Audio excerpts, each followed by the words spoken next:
एक बंदा काफी है, और खासकर जब वो बंदा मनोज वाजपेयी हो, वाकई में काफी है वो एक ओटीटी के पूरे भार को अपने कंधे पर लेकर पार कराने के लिए, because he such a fantabulous actor. Well anyways, हम उनके आने वाली फिल्म सिर्फ एक बंदा काफी है की बात कर रहे हैं, जो ZEE5 पर नजर आएगी। एंड एज यू नो, ये एक रियल लाइफ इंसिडेंट पर बेस्ड है।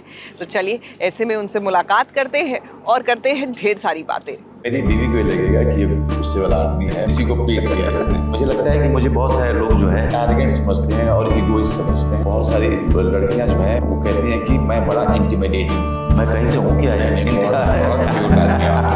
सबसे पहले thank you so much sir हमारे साथ जुड़ने के लिए।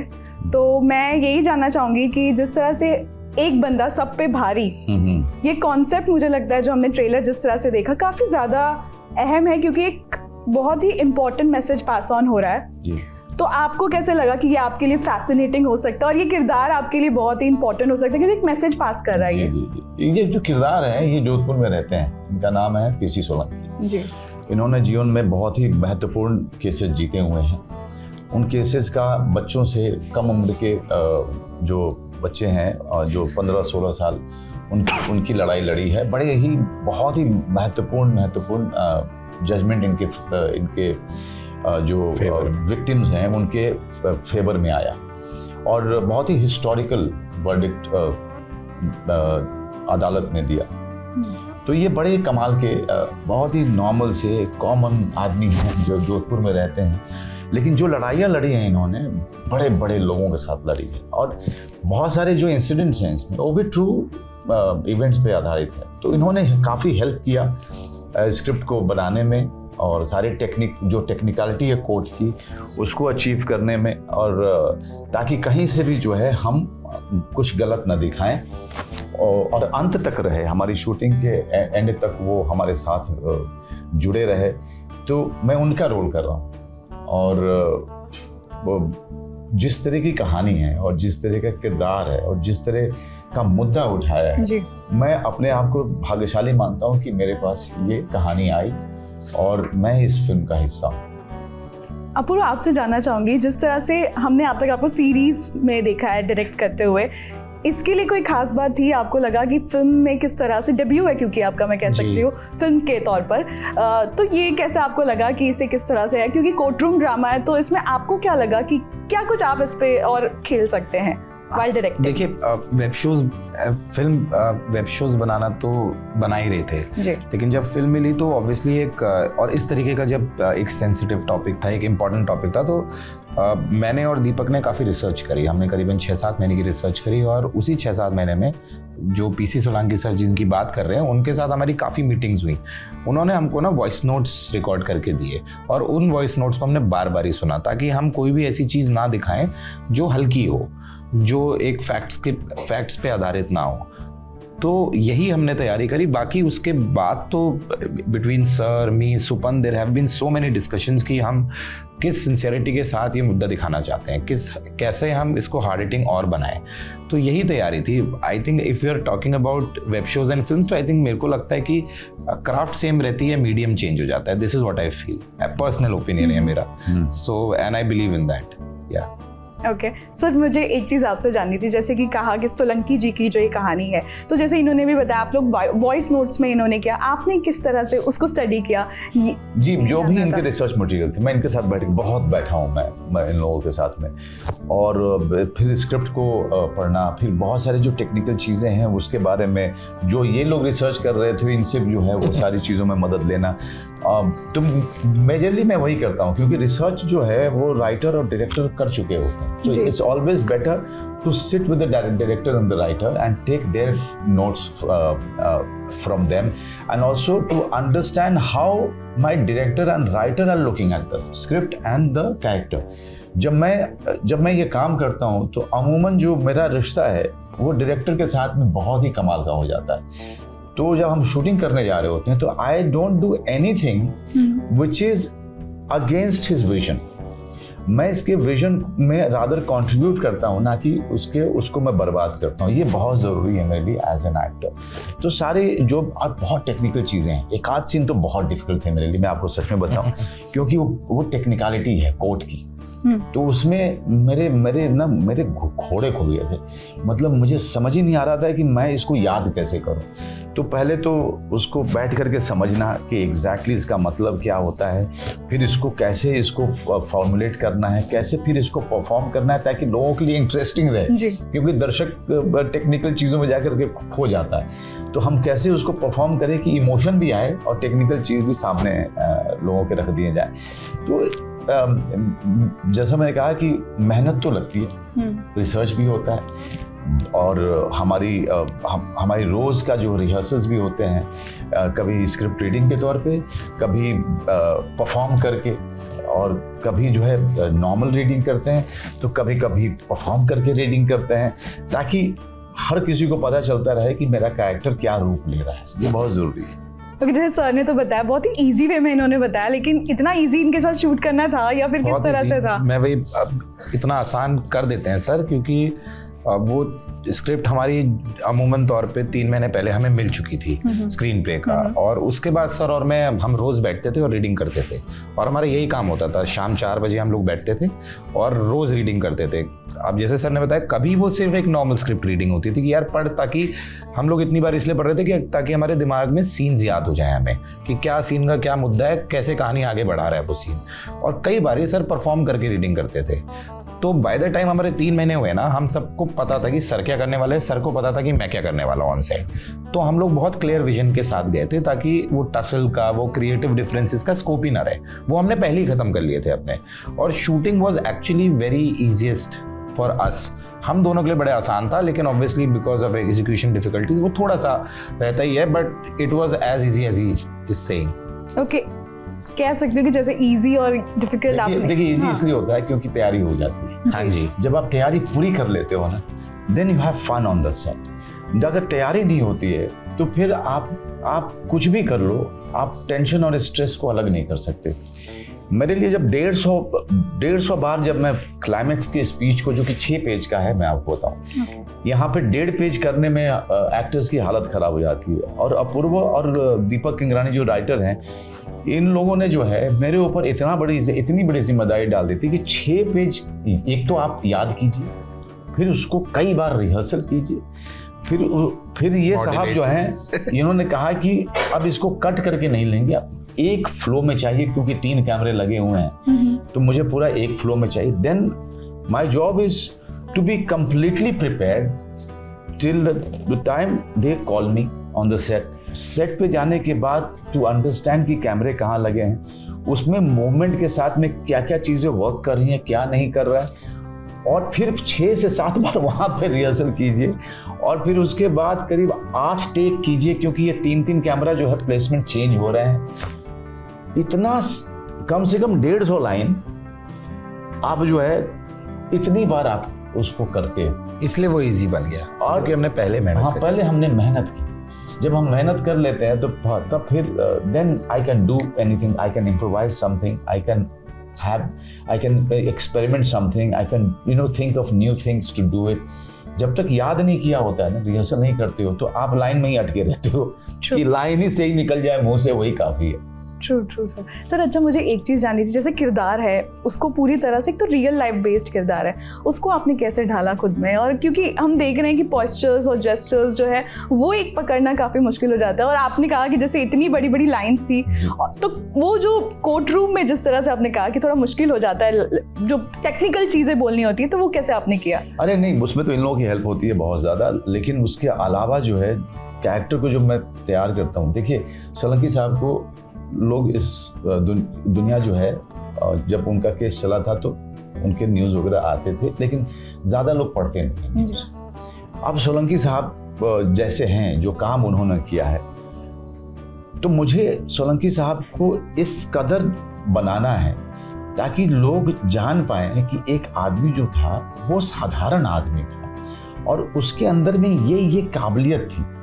लेकिन उस 2 घंटे में मुझे सोलंकी साहब को इतना इंटरेस्टिंग बनाना है लोगों के लिए, ताकि वो सोलंकी साहब बिलीवेबल भी लगे, उनकी जो स्ट्रेंथ है वो लोगों तक पहुंचे, और फिल्म जब खत्म हो जाए तो लोगों को सोलंकी साहब याद भी रहे। तो इतनी बड़ी जिम्मेदारी होती है जब आप रियल कैरेक्टर को कर रहे होते हो। ऐसे ही मैंने अलीगढ़ में किया था।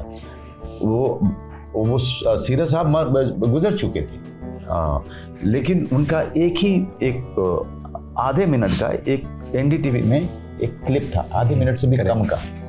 जब मैंने वो सिर्फ वही क्लिप था, अब मेरे ऊपर था कि मैं कैरेक्टर कैसे क्रिएट करूं उतने ही क्लिप पे। तो वो मैंने इमेजिनरी एक कैरेक्टर क्रिएट किया। तो बाद में लोग सीरत साहब को उसी हिसाब से जानते हैं, क्योंकि किसी दुनिया ने देखा नहीं था। ओके, उसी तरीके से सोलंकी साहब को लोग, मैं चाहता हूं कि वो लोग उस तरह से याद करें जिस तरह से हमने इसमें मैनिफेस्ट किया है, क्योंकि उसमें वो भी हैं और भी कई नई चीज़ें हैं। ओके, एक और खास जो बात मुझे लगी, ये जो कॉमन मैन वर्सेस जो ये लड़ाई है गॉड मैन के बीच में, तो ये आप लोग कैसे देख रहे हैं? क्योंकि बहुत बड़ा मुद्दा है, बहुत ही ज़्यादा व्यूअर्स को एक क्यूरियोसिटी पैदा कर रहा है कि जस्टिस कैसे इसमें दिखाया जाएगा। तो ये कितना ज़्यादा इम्पोर्टेंट था, जहन में था। देखिए, हमारे लिए सबसे बड़ी चीज़ जो थी ना, हमारे लिए चीज़, सोलंकी साहब एक ऑर्डिनरी आदमी एक बहुत बड़े पावर को चैलेंज करते हैं और कैसे जीतते हैं, किसके लिए? एक बच्ची के लिए। तो हमारे लिए फोकस थी वो बच्ची, कि वो बच्ची जिसके साथ अन्याय हुआ है, वो बच्ची जिसके साथ दुर्व्यवहार हुआ है, उस बच्ची को न्याय मिलना है। ये लड़ाई सोलंकी जी लड़ रहे हैं, और जो अगेंस्ट हैं वो बहुत पावरफुल है। तो आम आदमी जब पावरफुल के खिलाफ लड़ता है और जब जीतता है तो वो एक्स्ट्रा ऑर्डिनरी ह्यूमन बीइंग हो जाता है, वो हीरो हो जाता है। लेकिन हमारे केस में दो हीरो हैं, एक तो सोलंकी साहब और दूसरा हीरो है वो बच्ची, जिसने डिसाइड किया कि वो पब्लिक के सामने आ करके अपना बयान देगी। जिसने सबसे बड़ा खतरा मोल लिया वो बच्ची थी, और उस बच्ची के ताकत के कारण सोलंकी साहब को ताकत मिली।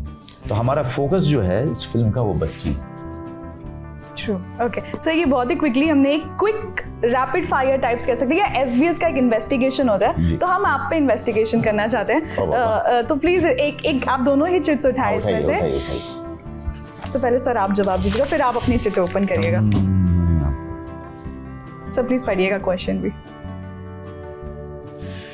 सुपरस्टिशन में आपका कितना बिलीफ है, और आप अगर मानते हैं तो प्लीज शेयर करें। देखिए, सुपरस्टिशन का मतलब ये होता है कि कुछ आदतें। अब जैसे मेरी हमेशा आदत होती है कि मैं घर से बाहर निकलता हूँ तो दायां पैर आगे बढ़ाता हूँ।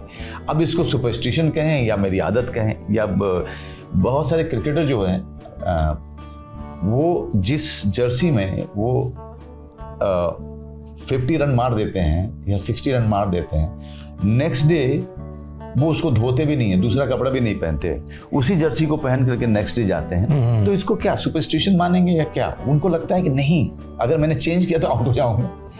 तो ये एक तरीके की आदत है जो मुझे लगता है कि अगर मैं ऐसा करूंगा तो मेरा दिन अच्छा जाएगा जी। ऐसा नहीं है कि दिन अच्छा ही जाता है, दिन खराब भी होता है, लेकिन अब वो एक आदत है जो बन गई है मेरे साथ। बहुत सारे सुपरस्टिशन जो हैं वो अन्यथा होते हैं, लेकिन कुछ सुपरस्टिशन जो होते हैं ना आपको हार्म करते हैं ना लोगों को हार्म करते हैं। उसमें की दिक्कत क्या है? सही बात। आपकी मेरा सवाल है, वो कौन सी चीज़ आप करना चाहेंगे अगर आपको पता चले कि इसका कोई कॉन्सिक्वेंसेस नहीं होंगे? हाँ। मेरे को लगता है मैं रोज बटर चिकन खाना चाहूंगा और बटर नान डेली। अभी मेरे को हाँ मेरे को पता है कि अभी अगर बिरयानी खा करके यहाँ पे कोई बदलाव नहीं आया, मैं भी रोज बटर चिकन खाना चाहूंगा। तो ये मेरा जवाब है। रोज बटर चिकन खाएगा तो बीवी सुनेगी तो जान मार देगी। आपके बारे में लोगों को क्या गलत फहमी है और आपको क्या इसकी वजह लगती है? अच्छा, मेरे बारे में क्या गलत फहमी है आप बताएंगे सिद्धार्थ? क्योंकि लोगों की गलत फहमी मैं कैसे बता पाऊंगा, तो लोग ही बताएं। मुझे लगता है कि आपकी जो सीरियसनेस है, हाँ। कई बार संजीदगी एक काम के प्रति उसको लोग पर्सनल समझते हैं, हाँ। बड़े सीरियस से आते हैं। बस एरोगेंट थोड़ा सा मुझे लगता है कि मुझे बहुत सारे लोग जो है कैसा है? हाँ कि एरोगेंट समझते हैं और ईगोइस्ट समझते हैं, लेकिन वो इसलिए क्योंकि मैं कम बोलता हूँ, जल्दी मैं खुलता नहीं हूँ, और मेरा जो काम के प्रति जो मेरा फोकस है उसको लेकर के लोगों को लगता है कि ये बहुत ही टेढ़ा आदमी है। हाँ, और कल ही किसी ने बोला कि बहुत सारी लड़कियां जो हैं वो कहती हैं कि मैं बड़ा इंटिमिडेटिंग हूँ। हाँ, तो जबकि मैं कहीं से हूँ क्या? बहुत क्यूट आदमी आप, बहुत क्यूट हो। ये मेरे को ऐसे सवाल क्यों आ रहे हैं? इन केस अगर आपको अरेस्ट कर लिया गया तो घर वालों को इसका रीजन क्या लग सकता है? वर्तिया को क्या लगेगा ये? पहला एक गो में आता है ना कि क्यों किया होगा, घर वाले क्या मेरे घर वाले मेरे पे बहुत भरोसा करते हैं। नहीं, वो कहेंगे किया होगा तो क्या लगेगा? वर्तिका को लगेगा किया होगा, इसलिए किया होगा। मेरी बीवी को जरूर लगाओ कि किया होगा। उसको रीजन नहीं पता, लेकिन वो मान जी कि कुछ तो कांड कर दिया है। सर आपके घर में ऐसा हुआ तो क्या लगेगा फर्स्ट गो में? मेरी बीवी को ये लगेगा कि ये गुस्से वाला आदमी है, इसको पीट दिया, कि किसी को पीट दिया इसने। सर एक लास्ट राउंड बस। ये आप लीजिए। नीचे वाली उठाता हूँ पहले के सवालों में।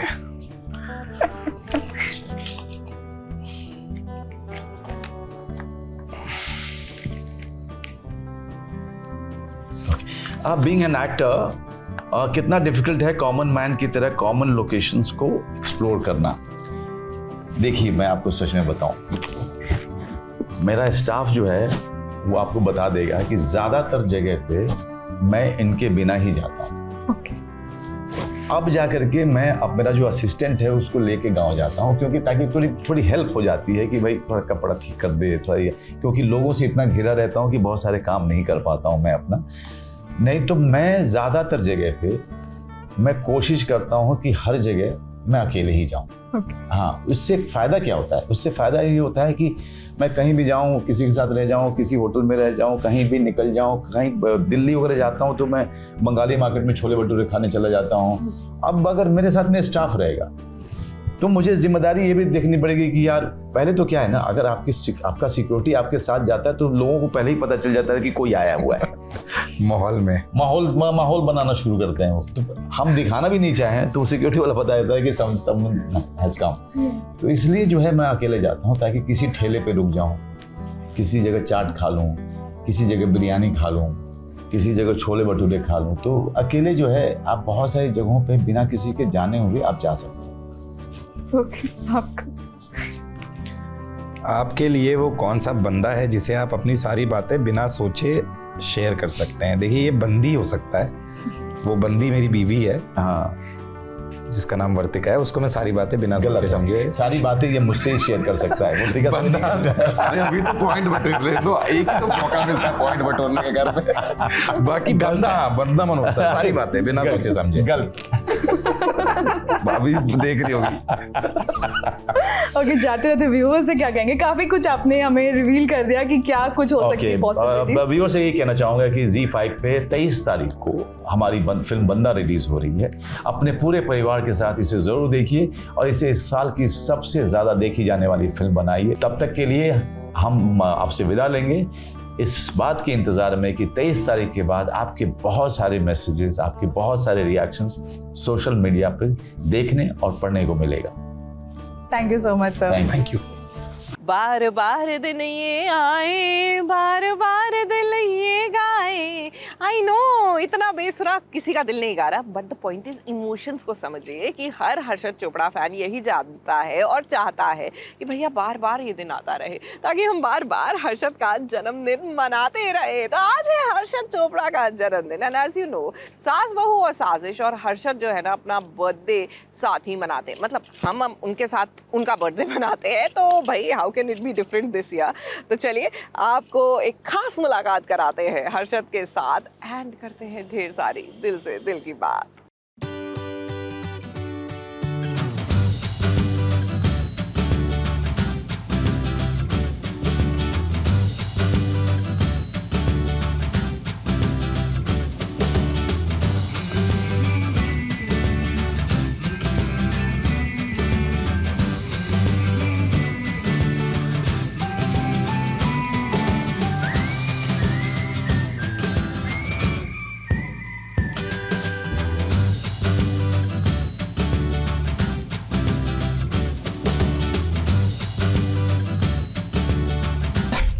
इनके साथ हमने साइकिलिंग, फिटनेस और बहुत सारे प्लान्स बनाए।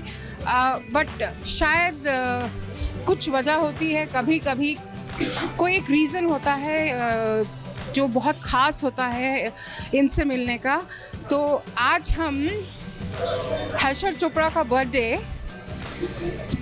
ब्रिंग इन कर रहे हैं। So welcome Harshal, finally. और हमारे नसीब में लिखा था साथ में खाना खाना, तो फिर कैसे साइकिलिंग में मिल पाते? लिखा हुआ था खाना खाना।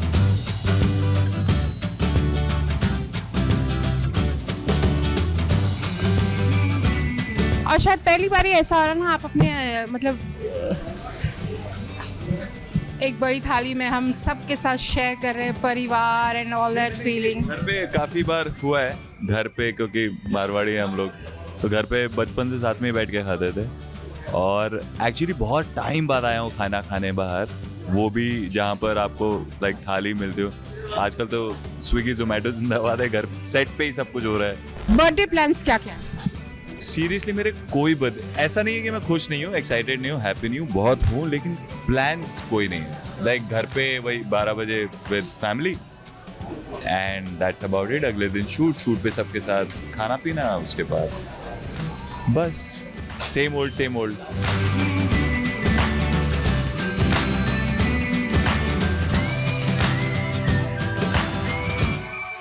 हर रोज की थाली कैसी होती है यूजुअली, मतलब लाइक व्हेन यू हैव घर पे खाना?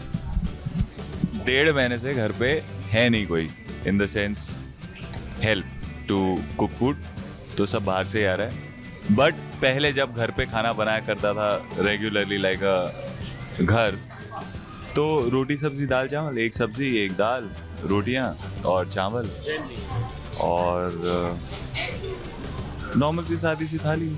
और जिस दिन मेहमान आए तो फिर तो जब वैसा वाला खाना बन रहा है तो फिर 2 सब्जियां होंगी, कड़ी भी होगी, दाल भी होगी, काट की दाल भी होगी, और फिर नमकीन में भी कुछ होगा, वो सब फिर अलग होगा।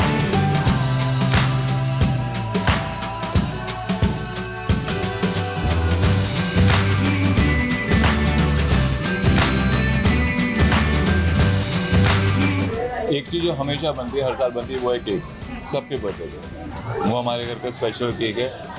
आजकल पापा जी और रच्चू मिलके बनाएंगे, क्योंकि मुझे पता होगा फिर भी मेरे लिए सरप्राइज होगा।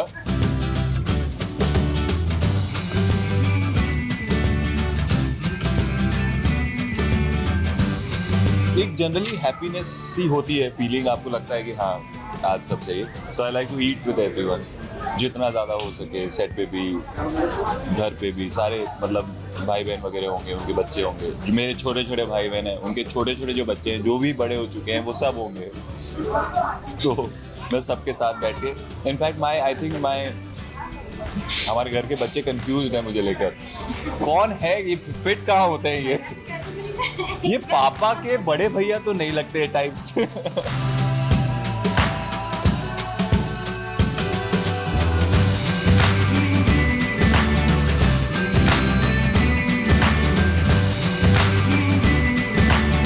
बर्थडे के दिन आपको हर वो काम करने का मन करता है जो आपके लिए इम्पोर्टेंट है।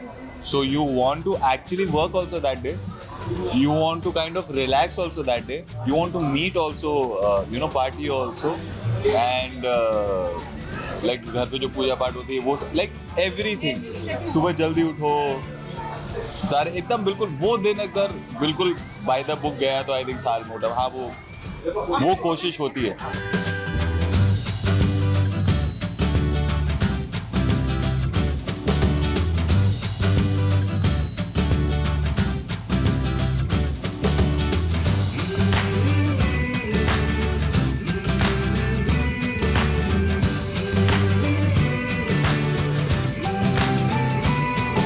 आई थिंक पहले सवाल ज्यादा थे और जवाब कम, अब जवाब ज्यादा है और सवाल कम।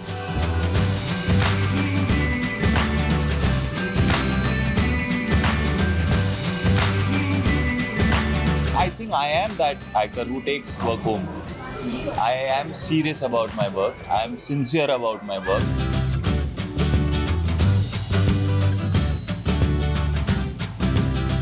आई थिंक ये जरूर आ गया मेरे अंदर चेंज कि पहले ना कुछ भी बुरा तो सब कुछ बुरा और दुनिया खत्म और हाय तौबा और ऐसा। I have learn to I think wait out और काइंड ऑफ सी कि ऐसा कुछ अच्छा है, कुछ नया है, कुछ ये वो। थोड़ा सा I think I wait now before reacting a lot. पहले मैं इमीडिएटली आकर ना तबाही मच गई। अब मैं जब काम नहीं कर रहा होता हूँ, यू रिमेंबर अर्लियर जब मेरा शो बनता होता तो मैं कैसा पागल होता था, मैं काम नहीं है। अब मैं I learn to enjoy that time also. I really I really become very lazy, laid back, do nothing. And जब काम है तो फिर तब तो गुलामी है ही। एक सवाल ये बनता है कि अगर गब्बर अब होता तो सलमान खान और हर्षद चोपड़ा से एक सवाल पूछता, क्या होता? शादी। मतलब गब्बर भाई साहब भी उनसे नहीं पूछ पाते, मुझे से पूछते। मैं ये कहता जाओ पहले उनसे पूछ के आओ।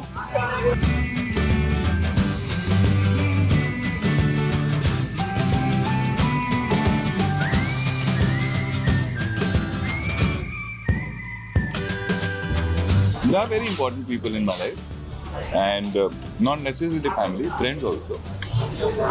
And that's how it is. और बोल नहीं सीधा बोल रहा हूँ ऐसे। I'm not dating someone. I'm dating food. I'm dating no one. ठीक है? अरे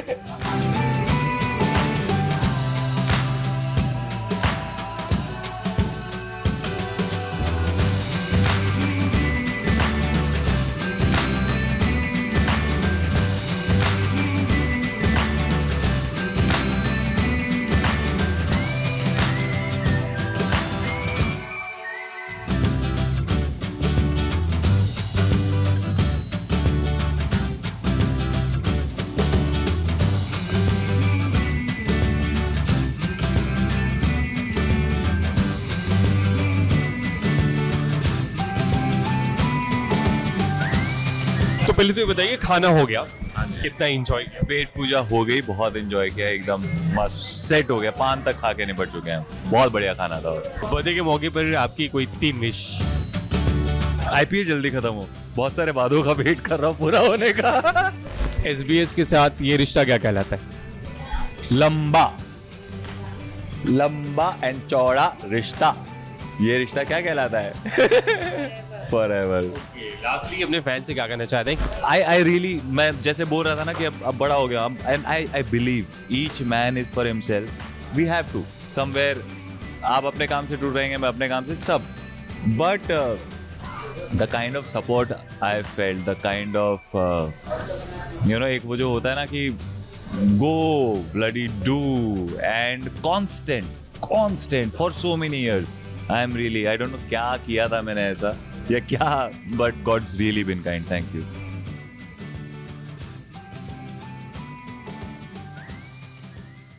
सीरियल इमली भैया कमाल है। यहाँ पर जो पूरा सीन और सिस्टम चल रहा है, कहने को थीम पार्टी बच्चों की थी लेकिन फैंसी ड्रेस हो गई बड़ों की। अब देखिए ना, कल हमने आपको दिखाया कि इमली परी हूँ मैं बनी हुई थी, आज पूरे खानदान को ही देख लीजिए, सब अलग ही अवतार में नजर आ रहे हैं।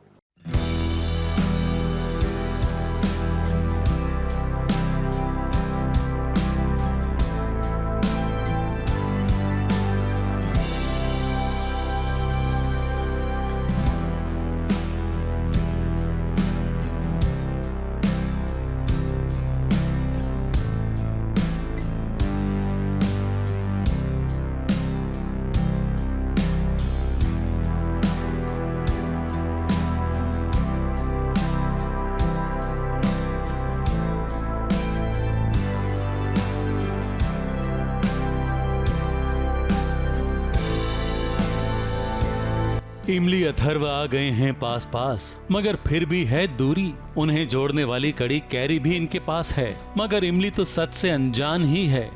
ये नजारा है इमली के समर कैंप के आखिरी दिन का, जहां फैमिली डे रखा गया है, मगर ऐसा लगता है कि फैंसी ड्रेस कंपटीशन है। इसीलिए इमली परी बनी है तो अथर्व बन गया है जोकर, चीनी बन गई है चुड़ैल, तो धैर्य बना है ड्रैकुला, तो इमली के ससुर भी जोकर बने हैं।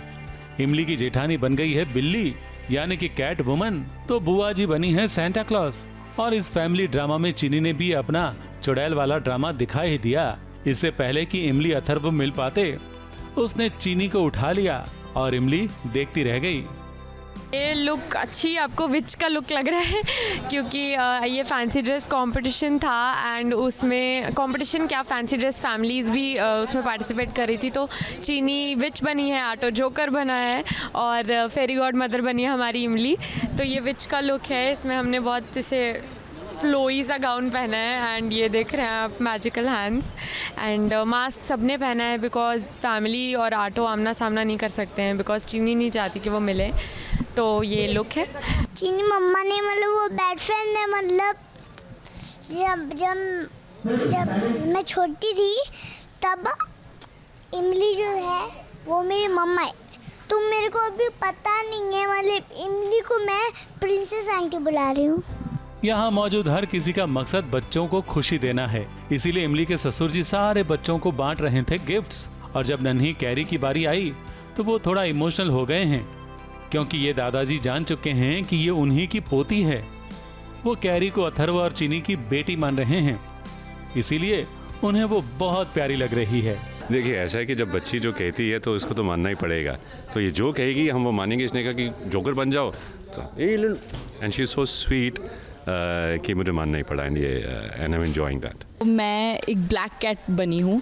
मैंने स्कूल के शूज़ पहने हैं विद स्टॉकिंग्स, है ना, थोड़ा सा school bubbly cat girl kind of mixture मैंने यहाँ पर ट्राई करा है। सेंटा क्लॉज बनी हूँ for the first time in life. पहली बार ज़िंदगी में मैंने दाढ़ी और मूंछ लगवाई। अब मुझे पेन पता चल रहा है माइथो करने वाले लोगों का। इट इज़ पेनफुल, और इतनी गर्मी में ये दाढ़ी मूंछ रख के तो एक दो बार तो मुझे ऐसे चक्कर भी आने लग गए। बट एनीवे, जैसे कहा जाता है कि काम करना ज़रूरी है, the show must go on. सबसे पहले तुम कोई मुझे पहचाने या नहीं पहचाने बता दो, मैं आकाश हूँ इस लुक में। और मैं बना हूँ रिंग मास्टर, जो कि सारे जानवरों से लेकर के इंसानों को नचाता है अपने चाबुक के दम पे। मेरा चाबुक पीछे पड़ा है एक्चुअली। चीनी ने इमली अथर्व को मिलने से रोक लिया है और इमली भी जोकर बने अथर्व को बिल्कुल पहचान नहीं पाई। और अथर्व ने शायद धैर्य को देखकर एक बार फिर अपने आप को रोक लिया है, क्योंकि गलतफहमी का शिकार जो है, और इसीलिए अथर्व जलन के मारे अपने आप को इमली से दूर कर बैठा है।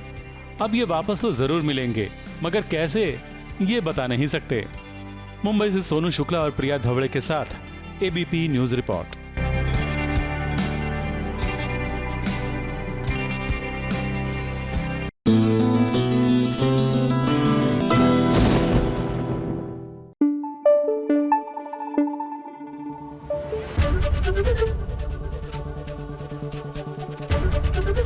एबीपी न्यूज आपको रखे आगे। अच्छा, हम सब बात करते हैं सून टू बी मॉम्स की, ममता की, माओ को कैसे अनुभव होता है बच्चे को जब पहली बार वो गोद में लेती है। But somehow we miss the part where the dad come in. ये जो पहली फीलिंग होती है किसी भी पिता के लिए फॉर द फर्स्ट टाइम, जब वो ये एहसास करते हैं, तो बस ये वाला एहसास हमारे वियान भी जो है वो करना चाहते हैं सीरियल कथा में। तभी तो उनके ऑफिस की एक एम्प्लॉय जो एक न्यू मॉम है, उनकी मदद करने के लिए वो सामने आ गए हैं।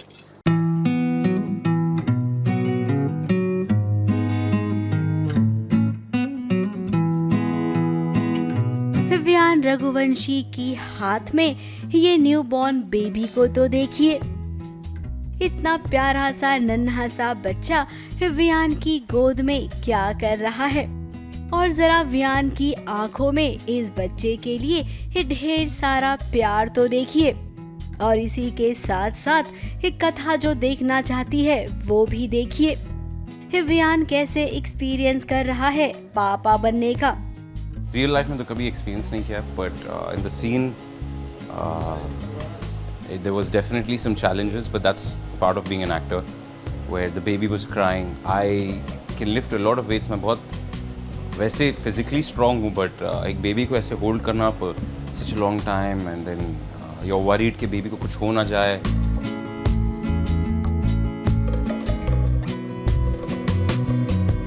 इस सीन को देखकर कुछ पलों के लिए आप ये जरूर समझ बैठेंगे कि कब हुआ, ये कैसे हुआ, विवियान पापा कैसे बन गया।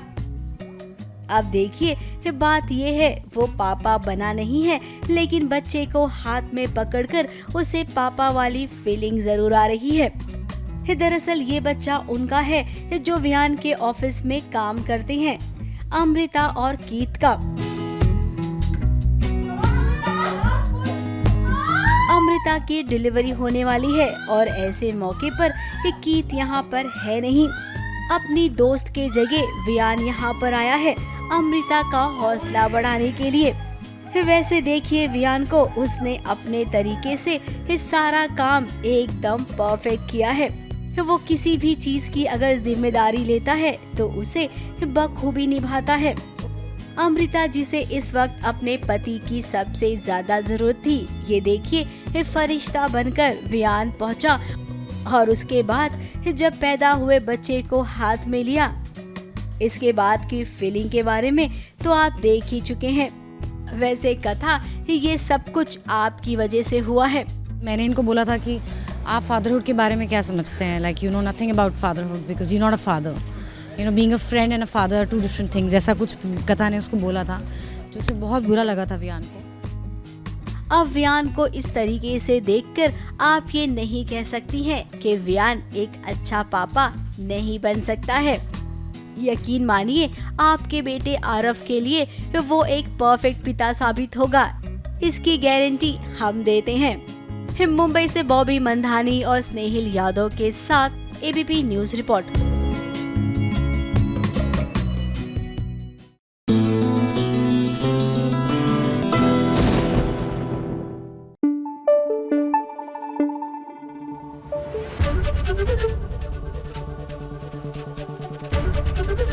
एबीपी न्यूज आपको रखे आगे। चलिए अब बात करते हैं दंगल टीवी पर आने वाले शो पलकों की छाव में। भाई चैनल ही नहीं, यहाँ पे हर सीरियल जो है बड़ा अच्छा कर रहा है। वेल सीजन में सिमरन जो है वो लौट आई है। क्या है ना कि घर वालों को लगता था कि ये तो गुजर चुकी हैं, लेकिन इनकी री एंट्री हुई भी तो उस मौके पर जब उनके पति किसी और की मांग भर रहे थे। ओहो, ये देखकर तो टूट सी गई, बिखर सी गई बेचारी सिमरन।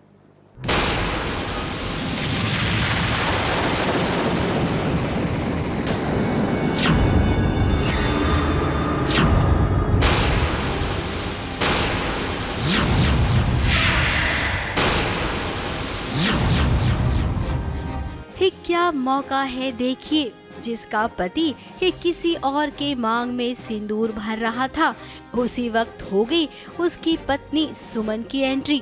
अब अंशुमन ने जैसे ही अपनी सुमन को देखा तो वो तो सिंदूर सुमन की मांग में भरने आ गया, लेकिन सुमन ने उसका हाथ रोक लिया।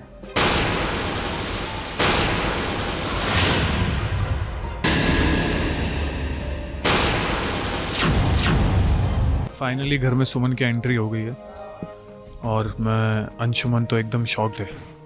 मतलब ऐसा लग रहा है कि जैसे एक साल का जो इंतज़ार था, जो बहुत भारी पड़ रहा था, वो आज ख़त्म हो गया और सुमन आ गई है और he is too emotional. And अभी सिचुएशन कुछ ऐसी है कि सुमन आ तो गई है घर में और उसे लग रहा है कि अब सुमन ज़िंदा है और सब कुछ ठीक हो जाएगा, बट अनफॉर्चुनेटली सब ठीक नहीं हो रहा है, होने नहीं दे रही। तो मैं कैसे होने दूंगी जब मेरा पति मेरे ही सामने किसी और की मांग भर दे। मेरे दिमाग में तो मिसअंडरस्टैंडिंग है ना, मुझे थोड़ी ना पता आगे पीछे का। अब वो क्या है ना, इनका इमोशनल मेल मिलाप तो हुआ, लेकिन इसके साथ साथ सुमन को ये भी पता चल गया कि अंशुमन ने किसी और की मांग भर दी है। हालांकि उसे पीछे की कहानी नहीं पता है कि ये शादी उसने क्यों की है। अब जब पता चलेगा तब की बात तो और है। फिलहाल घर में कोई खुश है तो कोई ना खुश है। सुमन के दिल में भी अंशुमन है ही, उसका भी प्यार खत्म नहीं हुआ, इसलिए वो बहुत ज़्यादा इमोशनल खुद भी है। लेकिन एक आदर्श बहू होने के नाते पत्नी होने के नाते वो दो शादी। तो सिचुएशन ऐसी है कि एक पॉइंट पे मुझे किसी के मांग में सिंदूर भरना पड़ा, बट वो सिचुएशन ऐसी थी, एक छोटी सी बच्ची जो मेरी बहन की बच्ची है उसकी कस्टडी के लिए हमें उसकी मांग में सिंदूर भरना पड़ा। जो नया कैरेक्टर है संध्या, जो हमारे शो में भी इंट्रोड्यूस हुई है। अब इसमें ऐसी बात है कि एक बच्ची है आरती की, उसकी कस्टडी के लिए अंशुमन जी जो है शो में वो मेरी बहन से शादी कर रहे हैं, पर प्यार तो वो सुमन से करते हैं। सुमन के इंतज़ार में थे अभी तक, और अब सुमन आई है वापस, तो अब ये देखने वाली बात होगी कि दो बीवियाँ कैसे साथ में रहेंगी घर में। अब ऐसा ही तो होता है, मौत को मात देकर जब हीरोइन आती है तब उसके दुश्मन सोचते हैं कि अरे ये क्यों आ गई है। फिलहाल सुमन ने अपनी बेटी को गोद में उठा लिया है और अपनी बेटी की खातिर वो इस ससुराल में फिर से रुक जाएगी, और फिर जो खुलासा हो रहा होगा वो तो होते ही रहेगा। मुंबई से कैमरामैन सुजीत मिश्रा के साथ एबीपी न्यूज रिपोर्ट।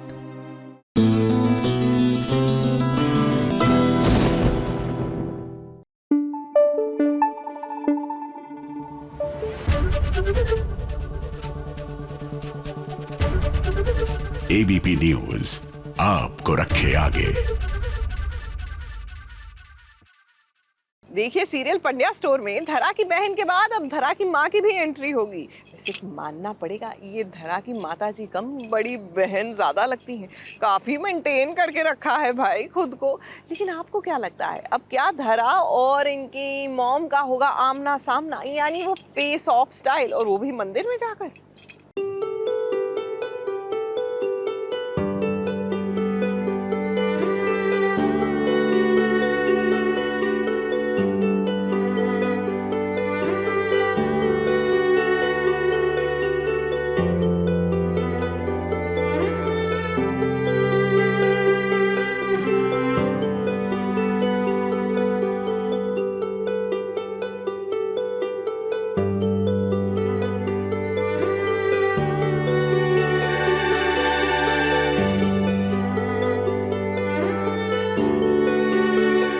धरा से टकरा ही गई उसकी माँ। माँ बेटी का हो ही गया आमना सामना।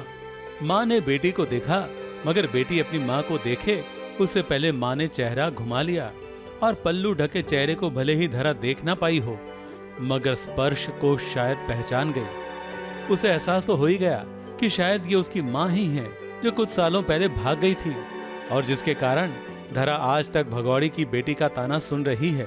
सालों पहले भले धरा की माँ भाग गई थी, मगर अब जब वो लौटी है तो लगता है बेटी तो बड़ी हो गई, मगर माँ अभी भी जवान है।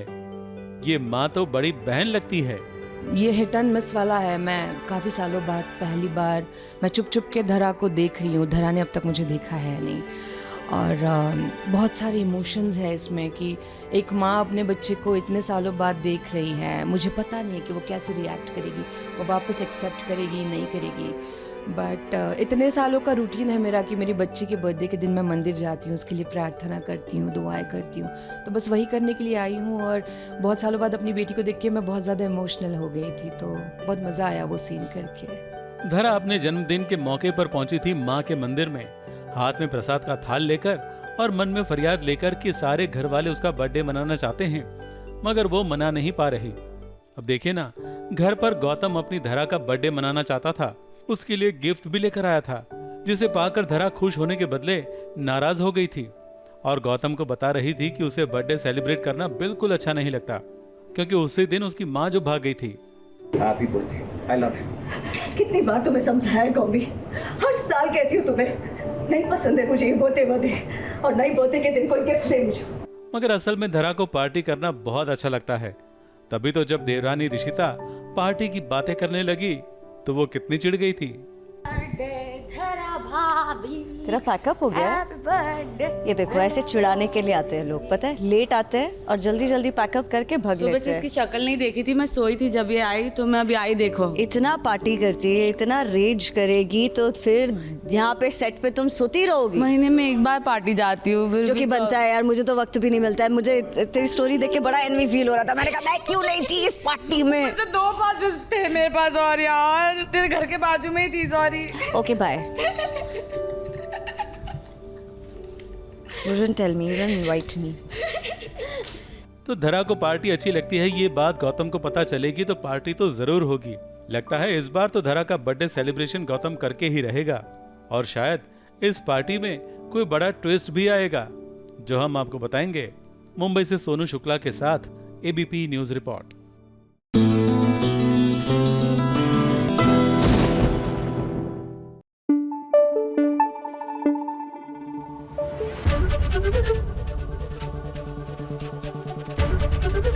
एबीपी न्यूज आपको रखे आगे। कभी कभी मेरे दिल में ख्याल आता है कि भैया अगर ये लव ट्रायंगल नहीं होगा तो क्या सीरियल की कहानी आगे नहीं बढ़ेगी क्या? मतलब कोई और तरीका ही नहीं है प्लॉट को आगे बढ़ाने का क्या? देखिए ना, अब बेकाबू में भी ये जो नई नायरा आई है, मतलब नई एंट्री हुई है, नायरा आई हैं, ये भी कहीं ना कहीं हमें वैसी वाइब्स दे रही है कि बेला और रानव की लाइफ में ना कुछ गड़बड़ करने वाली है।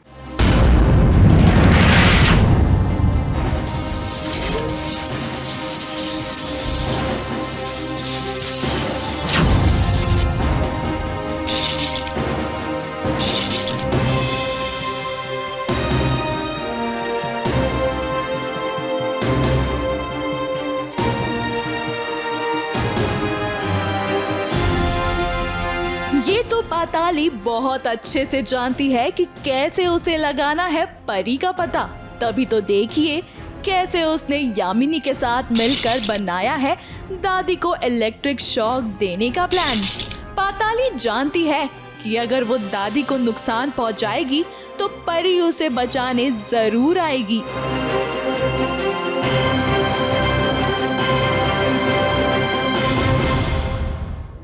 लेकिन ये क्या पाताली, आपका प्लान तो आप पर ही भारी पड़ गया।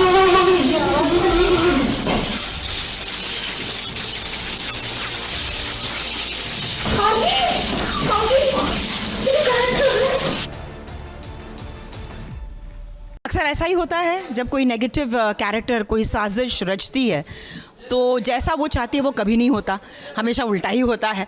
अब यहाँ हम फंसाना चाहते थे दादी को, फंस गया आदि और हम हो गए बर्बाद।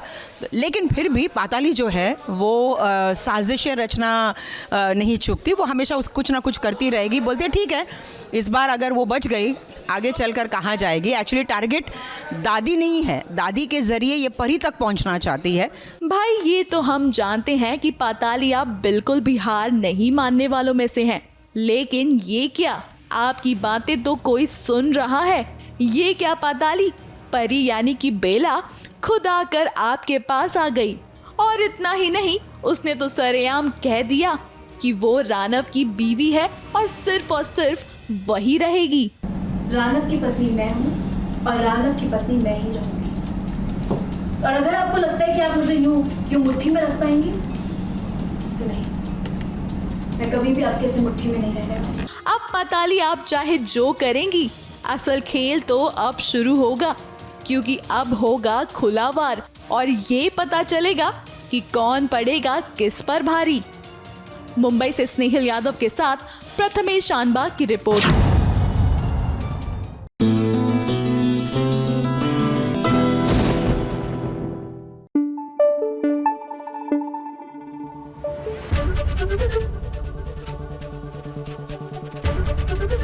एबीपी न्यूज आपको रखे आगे।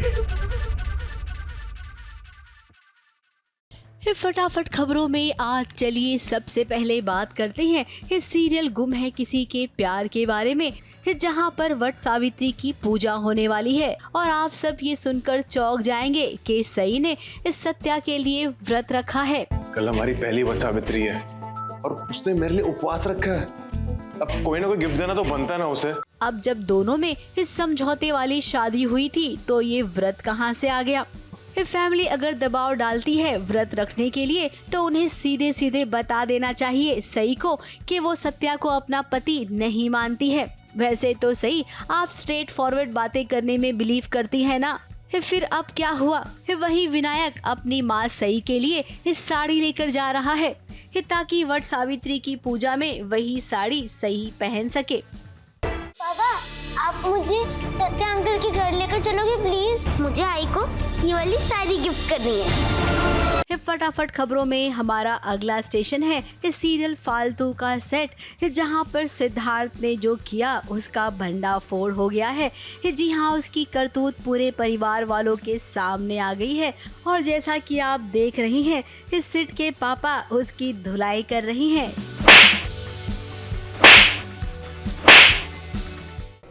सिद्धार्थ को उसकी कर्मों की सज़ा मिल रही है।